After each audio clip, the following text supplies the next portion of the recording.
जैव प्रौद्योगिकी की अनेक परिभाषाएं दी जाती हैं, परंतु संक्षिप्त में मैं यही कहूँगी कि जो भी ये नया विषय नहीं है, ये अत्यंत पुराना लुई पाश्चर के समय से जैव प्रौद्योगिकी का अध्ययन चला आ रहा है। जब पहली दफा पाश्चर ने फर्मेंट और एंजाइम की परिभाषा दी थी और अल्कोहल बना था, तब से लेकर आज तक जैव प्रौद्योगिकी के कई विषयों पर अध्ययन होता रहा है, परंतु इस विषय का एक अलग विषय के रूप में इसलिए प्रादुर्भाव हुआ क्योंकि जो जैविक क्रियाएं हैं, जो किसी भी जीव, पेड़, पौधा, पशु, सूक्ष्म जीवी, किसी भी जो रासायनिक क्रियाएं चल रही हैं, उन रासायनिक क्रियाओं को किस प्रकार मनुष्य की सेवा के लिए, मनुष्य के भले के लिए उससे उसका उपयोग हो सकता है, इसीलिए जैव प्रौद्योगिकी का प्रादुर्भाव हो। और ये प्रौद्योगिकी है, टेक्निक है, इसलिए जो लोग ये समझते हैं कि इसमें जैव विज्ञान का अध्ययन जैव विज्ञान के प्रकार से होगा, वो गलत है, क्योंकि हमको वहाँ केवल संक्षिप्त में छात्रों को ये बताना होता है कि ये जैविक क्रियाएं क्या हैं, अब इसका उपयोग कैसे होगा, ये तकनीक जैव प्रौद्योगिकी में बताई जाती है। इसका मुख्य उपयोग जो है वो कृषि, भोजन विज्ञान और औषधियों में हुआ है। जैव विविधता यानी बायोडायवर्सिटी पर एक संयुक्त राष्ट्रीय सम्मेलन हुआ, जिसके अनुसार इसको परिभाषा दी गई कि जैव प्रौद्योगिकी का अर्थ कोई भी ऐसा तकनीक हो सकता है जिसमें विशेष उपयोग हेतु पदार्थ बनाने अथवा सुधारने के लिए जैविक संकाय अथवा सूक्ष्म जीवियों का उपयोग किया गया। अर्थात अधिकांश बायो प्रोसेसेस जो बायोटेक्नोलॉजी में किए जाते हैं, उसमें जो सूक्ष्म जीवियों का उपयोग किया जाता है। दूसरे शब्दों में हम ये भी कह सकते हैं कि जैव प्रौद्योगिकी मानव सेवा हेतु उत्पाद उपलब्ध कराने के लिए सूक्ष्म जीवियों अथवा उच्चतर जीवों की कोशिकाओं, तंतुओं आदि को प्रयोग करने के लिए वैज्ञानिक अथवा मौलिक ज्ञान का उपयोग भी कहा जा सकता है। अर्थात केवल सूक्ष्म जीवी ही नहीं, लेकिन जो उच्चतर जीव हैं, उनकी कोशिकाओं, तंतुओं में जो भी रासायनिक क्रियाएं हो रहे हैं, उन क्रियाओं का भी अगर तकनीक के रूप में प्रयोग किया जाए तो वो भी जैव प्रौद्योगिकी ही कहलाएगा। ये एक बहुत ही विस्तृत विषय है और जब इसके सिलेबस बनाने की बात आती है तो बहुत कठिनाई होती है। मुझे याद है जब यहाँ इलाहाबाद विश्वविद्यालय में एमएससी जैव प्रौद्योगिकी में शुरू हुआ तो हम लोगों को देश के कोने कोने से 4 विद्युत गणों को बुलाकर, हालांकि हमने एक सिलेबस बनाया था, परंतु उस पर इतना डिस्कशन हुआ कि 3 दिन तक भी कोई निर्णय नहीं हो पाया, क्योंकि ये इतना विस्तृत है कि इसको एक समय में बांध देना थोड़ा सा कठिन होता है। जैसा कि आप देख रहे हैं, ये कुछ ही विषय हैं जो इसके अंतर्गत आते हैं। आनुवांशिकी, जेनेटिक्स, अणुजैविकी, मॉलिक्यूलर बायोलॉजी, बायोकेमिस्ट्री, कोशिका विज्ञान, सेल बायोलॉजी, सूक्ष्म जैविकी, माइक्रोबायोलॉजी, और ये तो अपने में एक विषय है जिसमें आप मास्टर्स डिग्री ले सकते हैं या शोध कार्य भी कर सकते हैं। जैव प्रक्रमण, सीक्वेंसिंग, बायोसीक्वेंसिंग, भ्रूण विज्ञान, एम्ब्रियोलॉजी, प्राणी तथा पादप यानी एनिमल प्लांट बायोटेक्नोलॉजी, प्रतिरक्षा विज्ञान, इम्यूनोलॉजी, ये तो कुछ संक्षिप्त में कुछ विषय हैं जो जैव प्रौद्योगिकी में अध्ययन करने होते हैं।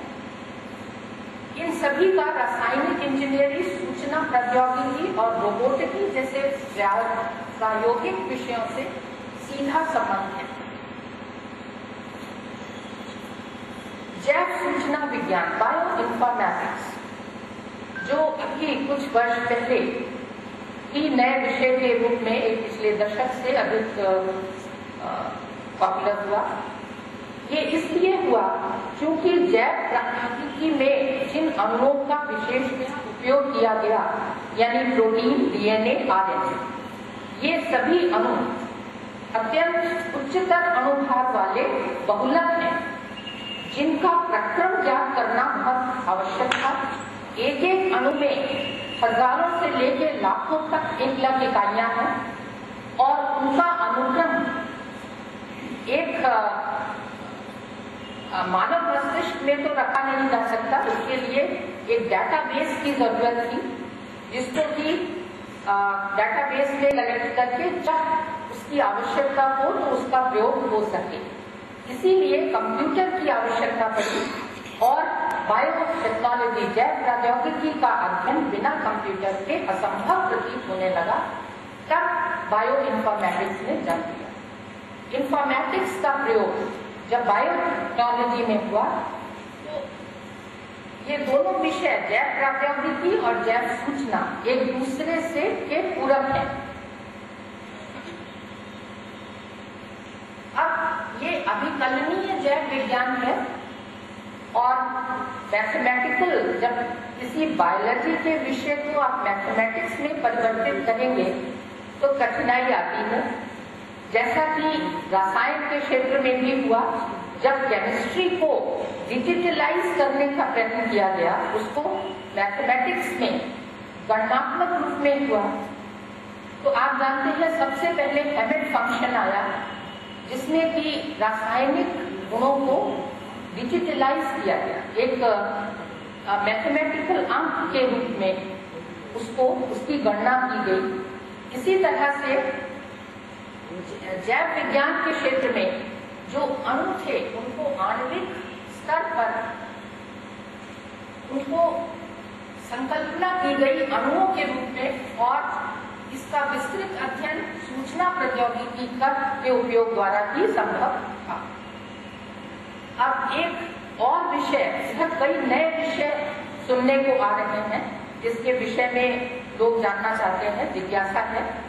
उसमें से एक कीमो इन्फॉर्मेटिक्स, जिसे कुछ पुस्तकों में केमी इन्फॉर्मेटिक्स लिखा है, रासायनिक सूचना विज्ञान, यानी केमिस्ट्री की समस्याओं पर इन्फॉर्मेटिक्स का उपयोग।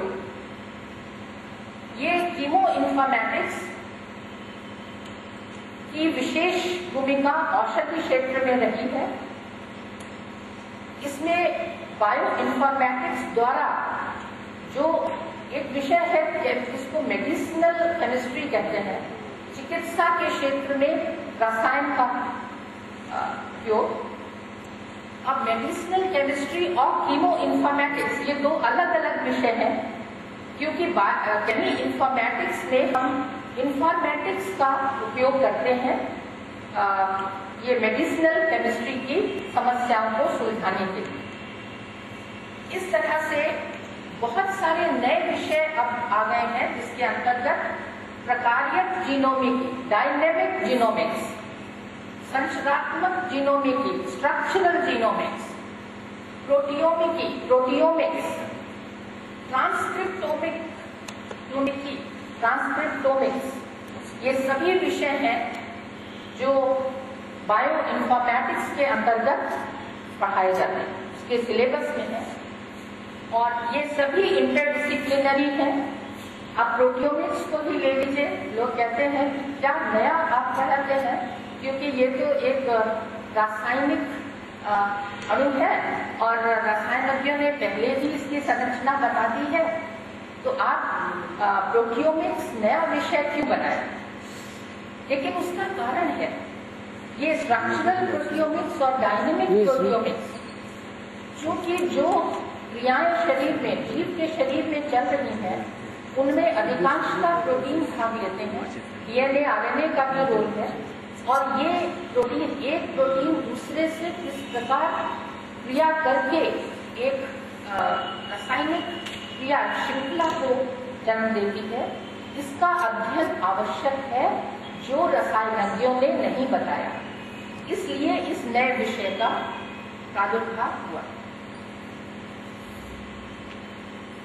अब देखते हैं जैव प्रौद्योगिकी में क्षमता निर्माण, कैपेसिटी बिल्डिंग। जैव प्रौद्योगिकी एक ऐसा विषय है जिसको चाहे अध्ययन करें या न करें, परंतु ये जानना कि आज जैव प्रौद्योगिकी में क्या हो रहा है प्रत्येक मनुष्य का जन्मसिद्ध अधिकार है, क्योंकि वो जिस पर्यावरण में रह रहा है उसके विषय में किस प्रकार जैव प्रौद्योगिकी उसमें परिवर्तन ला रही है। जो जैसे जीएम प्रोडक्ट्स हैं, जेनेटिकली मॉडिफाइड कृषि में, ट्रांसजेनिक फसलें हैं, वो आप खाएंगे और अनेक तरह की भ्रांतियां हैं कि इस तरह की फसलें खा लेने से शायद जेनेटिक यही परिवर्तित हो जाए या क्या होगा। इसको वैज्ञानिक अपने तरीके से समझा रहे हैं साधारण जनता को। इसलिए प्रत्येक मनुष्य का ये एक अधिकार है कि उसको जैव प्रौद्योगिकी में सरकार क्या नीतियां बना रही है, उन नीतियों में क्या सुधार हो रहा है, या अपने देश में उसमें क्या शोध कार्य हो रहा है, विश्व स्तर पर क्या शोध कार्य हो रहा है, उसका प्रभाव वातावरण पर क्या पड़ेगा, ये सभी के विषय में प्रत्येक मनुष्य को जानना आवश्यक है, क्योंकि वो अपने पर्यावरण से प्रभावित है। पर्यावरण संरक्षण आज राष्ट्रीय मुद्दा नहीं हो गया, ये विश्वव्यापी समस्या है। जैव प्रौद्योगिकी से संबंधित समस्याओं के मूल्यांकन तथा व्यवस्था के प्रति संसार के प्रत्येक राष्ट्र को जागरूक होना चाहिए। यहाँ एक समस्या आती है जो मैं अभी आपके सम्मुख प्रस्तुत करूंगी। वो समस्या ये है कि कुछ देश विकसित हैं, कुछ विकासशील हैं, कुछ पिछड़े देश हैं। हरेक में शोध स्तर विभिन्न है और वही दशा जैव प्रौद्योगिकी में भी है। तो क्या जो विकासशील देश हैं या जो पिछड़े देश हैं उनको और जो विकसित देश हैं उनका जैव प्रौद्योगिकी में स्तर समान कैसे किया जाए, क्योंकि वहां रहने वाले मनुष्यों का को भी इस विषय में ज्ञान होना आवश्यक है। तो ये प्रयत्न सरकार के स्तर पर होना चाहिए कि उन शोध कार्यों की जागरूकता प्रत्येक मनुष्य को उसका ज्ञान होना आवश्यक है। अब जैव प्रौद्योगिकी की आज क्या मुख्य समस्याएं हैं? सबसे प्रमुख है भूख, क्योंकि आज एशिया में ही 50 करोड़ से अधिक व्यक्तियों को भरपेट भोजन प्राप्त नहीं है। इसका हल जैव प्रौद्योगिकी के पास है। कृषि में सुधार, आनुवंशिकीय परिवर्तन, उत्पादों का विकास। दूसरा मुद्दा स्वास्थ्य और पर्यावरण को लेकर है। पर्यावरण प्रदूषण पर काफी यहाँ चर्चा हो चुकी है और इस विषय में भी जैव प्रौद्योगिकी सहायक हो सकता है। बहुत सारी नैतिक समस्याएं हैं जो क्लोनिंग में, जेनेटिक इंजीनियरिंग में आ रही हैं और उनको उस स्तर पर उनका हल ढूंढा जा रहा है। क्लोन बनाए जाएं, ह्यूमन क्लोन बने ना बने, बहुत सारी ऐसी समस्याएं हैं। पेटेंट्स हैं और इंटेलेक्चुअल प्रॉपर्टी राइट्स, पता नहीं ये बौद्धिक संपदा अधिकार ठीक है, मैंने अपने मन से हिंदी में लिख दिया है। इंटेलेक्चुअल प्रॉपर्टी राइट्स के नियमों में भी सुधार होना चाहिए। जैव विकास के साथ जो जीवों का एवोल्यूशन है उसके साथ मनुष्य छेड़छाड़ कर रहा है और वो छेड़छाड़ नहीं होनी चाहिए, क्योंकि हम जब भी प्रकृति के विरुद्ध जाते हैं तो हानि होती। शोध प्राथमिकता मैंने अभी बताया कि जैव प्रौद्योगिकी में विकसित और विकासशील राष्ट्रों में शोध स्तर में समानता आवश्यक है। भोज्य पदार्थों की गुणवत्ता और मात्रा में सुधार। सरकार के स्तर पर बहुत प्रयत्न हो रहे हैं और एक प्रयत्न यहाँ जो IIIT ने अमेठी में किया है उसमें एक डिस्कवरी पार्क बन रहा है। वो डिस्कवरी पार्क में जैव प्रौद्योगिकी द्वारा किसानों की समस्याओं को हल करने का समाधान ढूंढ रहे हैं। उस विषय में हम लोग काफी प्रयत्नशील हैं कि किस प्रकार से इस क्षेत्र के किसानों को जैव प्रौद्योगिकी द्वारा लाभान्वित किया जा सके। अब ये कुछ जैव प्रौद्योगिकी द्वारा किया जा सकता है ऐसी ट्रांसजेनिक फसलों का विकास जिनमें विपरीत परिस्थितियों में अधिक उपलब्धि होगी, उनका विकास हो सकता है, किया जा रहा है।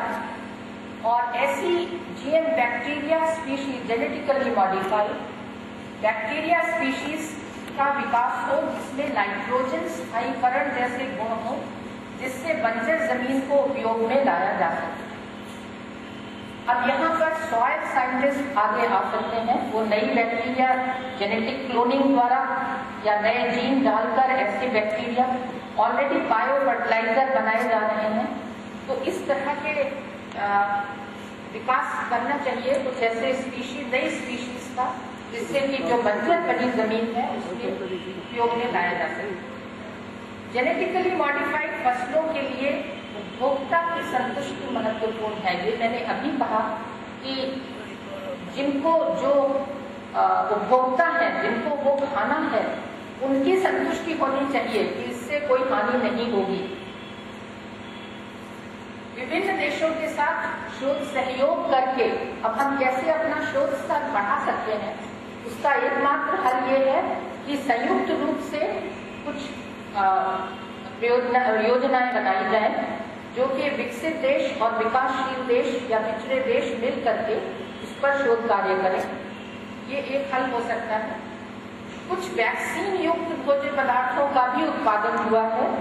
जैसे आप जानते हैं कि कॉलेरा की वैक्सीन डालकर आलू और केले बनाए गए हैं, जिनको खाने से स्वतः उसमें इम्यूनिटी आ जाती है, प्रतिरक्षा उस रोग के रोकथाम के लिए। दूसरा सबसे महत्वपूर्ण विषय इस समय भारत के सामने है औषधियों का। देखिए, औषधियों में एक समस्या ये है कि जो विकसित देश हैं, विशेषतः अमेरिका, उसने जो भी औषधियां जो बनाई उनको पेटेंट कर दिया और वो 20 साल के लिए, 15 से 20 साल के लिए वो बंद हो गया। अब वो औषधियां, उसमें से कुछ जो है वो लाइफ सेविंग है, जान बचाने वाली औषधियां हैं, और उनको इस प्रकार विकसित, क्योंकि यहाँ पर इतनी क्षमता नहीं है यहाँ के मनुष्यों में कि उसको खरीद सके इतने ज्यादा दाम पर, तो उसको सस्ते दाम पर बनाने के लिए हमको अपनी विधियां निकालनी होगी। यहाँ एक विषय ये हुआ कि क्यों भारतीय वैज्ञानिक पीछे हैं, क्यों नहीं हम लोग संसार के और वैज्ञानिकों के साथ कंधे से कंधा मिलाकर चलते हैं। एक विषय ये भी है, हमको वो पेटेंट उन्होंने किया है, उसी औषधि को हम लोग अपने तरीके से, अपनी सस्ती विधियों से बनाएं। WTO के समक्ष एक व्यापक मुद्दा है सस्ती औषधियों का निर्माण। देखिए, ये विश्वव्यापी संस्थाओं ने बहुत इस पर डिस्कशन हुआ, लेकिन आप जानते हैं जैसे अधिकांश का मीटिंग्स में होता है, मीटिंग होती है, बहुत डिस्कशन होता है, लेकिन कोई नतीजा नहीं निकलता, परिणाम नहीं होता। और वही विश्व स्तर पर भी हो रहा है, वहाँ भी काफी डिस्कशन होता है, लेकिन फलता कुछ उसका निर्णय नहीं हो पाता।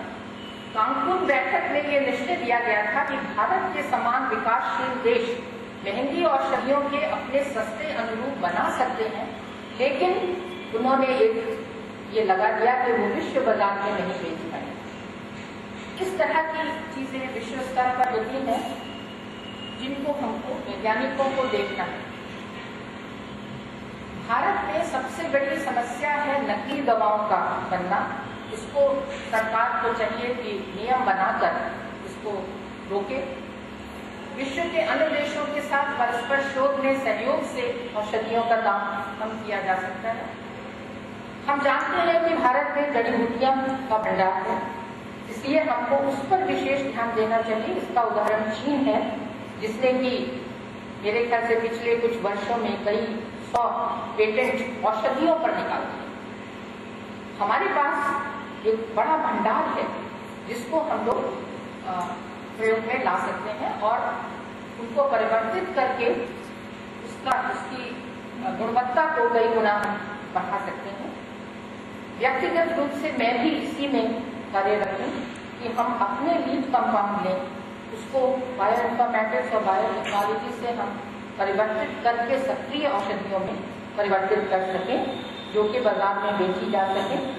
तो कुछ जो हमने प्रयत्न किए वो सफल भी हुए हैं और इस समय कई देशों से हमारा सहयोग चल रहा है और मैं सोचती हूँ कि जल्दी ही वो बाजार में आ जाए।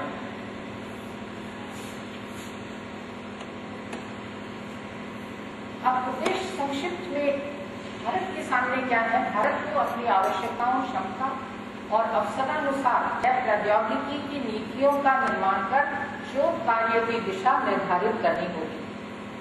जैव प्रौद्योगिकी, जैव संरक्षण से उत्पन्न खतरों के आंकलन और प्रबंधन के नीतियों का विकास होना चाहिए, जिससे कि देश आज के विश्वव्यापी चैलेंजेस और अवसरों का लाभ उठा सके। आज हमारी आवश्यकता है कि क्षेत्रीय और राष्ट्रीय स्तर पर वैज्ञानिक नीति निर्धारकों, जैव संरक्षकों और गैर सरकारी स्थापकों के बीच वार्तालाप होना चाहिए। दिल्ली में एक बायो कंसोर्शियम ऑफ इंडिया सरकार ने बनाया है, जिसका उद्देश्य यही है कि उद्योग से वैज्ञानिकों को और विभिन्न क्षेत्रों से लोगों को लेकर वो एक प्लेटफॉर्म पर लाते हैं और उस पर चर्चा होती है। इन उद्देश्यों की पूर्ति हेतु हमको जो कार्यान्वित करना है आज वो है जैव प्रौद्योगिकी की नीति के विभिन्न मुद्दों से संबंधित और जैव संरक्षण की क्षमता हेतु अल्पकालीन प्रशिक्षण योजनाएं बनानी होंगी। जैव प्रौद्योगिकी के विभिन्न क्षेत्रों में और नीति मुद्दों पर लगातार क्षेत्रीय कार्यशालाओं का आयोजन होना चाहिए। राष्ट्रीय और अंतर्राष्ट्रीय स्तर पर परस्पर शोध कार्य के लिए परास्नातकोत्तर छात्रों के प्रशिक्षण का आयोजन भी होना चाहिए।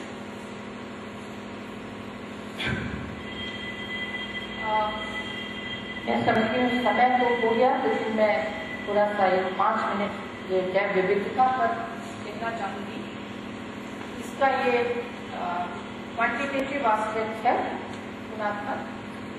जैव विविधता, क्योंकि ये जैव प्रौद्योगिकी से संबंधित है और जैव विविधता के साथ हमको मनुष्य को इस समय खिलवाड़ करना बंद कर देना चाहिए, क्योंकि अन्यथा इसका परिणाम बहुत ही खतरनाक हो सकता है। जैव विविधता 3 खरब वर्ष पुराने विकास का परिणाम है। हम लोग सभी जानते हैं कि किसी प्रकार जो भी हुआ होगा उसमें विस्तृत रूप से आज ज्ञात नहीं है, लेकिन वैज्ञानिकों का मत एक है कि किसी प्रकार से एक कोशिका बनी होगी और उस एकल कोशिका से ये जैव विविधता बढ़ने।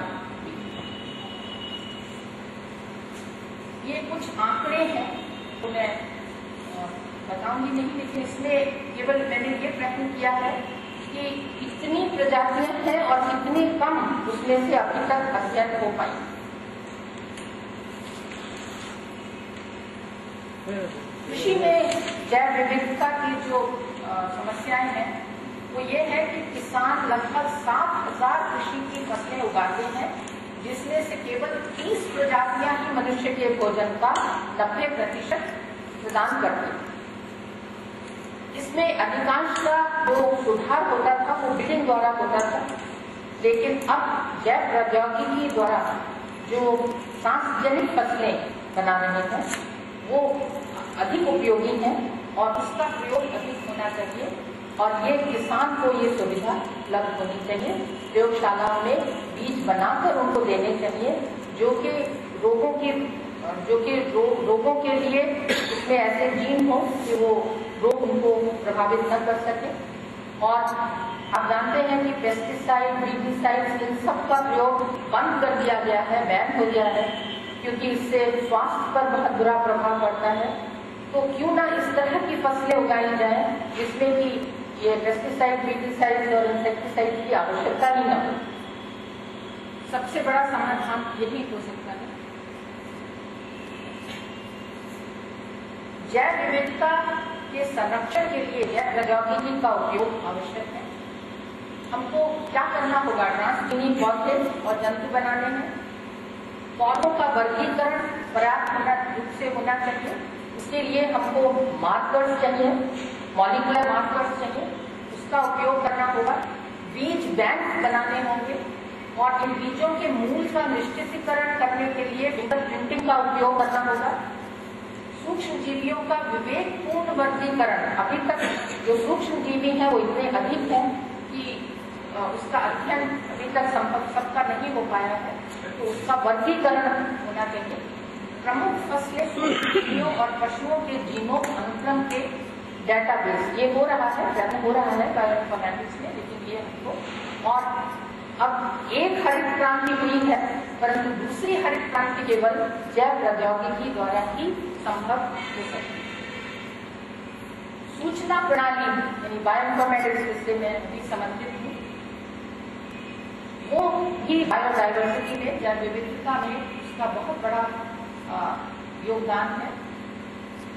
और जैव विविधता के जटिल और व्यापक आंकड़ों का प्रबंधन केवल सूचना प्रणाली द्वारा ही संभव है। इन आंकड़ों को विभिन्न श्रेणियों में वर्गीकृत किया जा सकता है। आणविक अनुक्रम है, जीन विविधता, व्यक्ति प्रजातियां, उच्च टैक्सा, आबादी, प्राकृतिक वास, पारिस्थितिक प्रणालियां, ये सभी है। डिजिटलाइजेशन हो रहा है, लेकिन इसमें और प्रयत्न करने होंगे और सुधार करना होगा। और इंटरनेट के माध्यम से जैव विविधता के डाटाबेसों को संयुक्त रूप से उपलब्ध करा के सूचना में हिस्सेदारी ये भारत कर सकता है। इस समय इसकी बहुत आवश्यकता है कि हम अपने डेटाबेस तैयार करें। देखिए, मनुष्य की पर्यावरण का संतुलन बिगाड़ रहा है, वही उत्तरदायी है।